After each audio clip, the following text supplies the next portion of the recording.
Isn't it strange that the word interest, like when you charge interest to somebody for a loan, is the same word as interesting, like your personal interest, or this speaker is so interesting?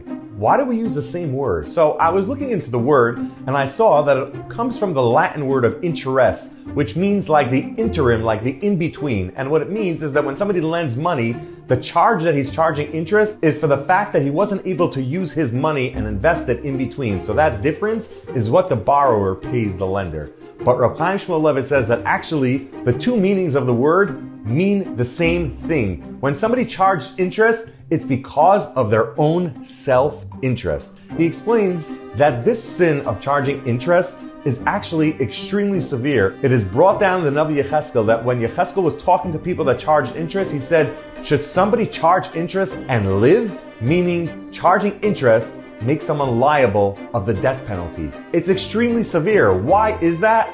Because when you lend with interest, you're showing there are strings attached and I'm really doing it for my own personal benefit. That strips away all the value of the mitzvah that you're performing. The Vilna Gaon was once looking for an Esrog and there was no Esrog to be found. And there was one person who had an Esrog and was willing to give it to him, but he said, I'll only sell it to you on condition that I get all the merits of the mitzvah of the Vilna Gaon performing the mitzvah of Esrog. The Vilna Gaon was thrilled because he said, finally, I have an opportunity, like it says in Pirkei Avos, to do a mitzvah shelo al manas lakabel pras, without any intention of getting any reward or personal benefit. And this teaches us that whenever you have an opportunity to do a mitzvah, to learn Torah, to do chesed, stop and ask yourself this question.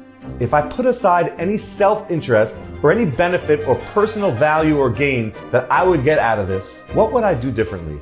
And then act accordingly and do the mitzvah as you should be doing it. Because when you invest in a mitzvah wholeheartedly, you're looking for no returns.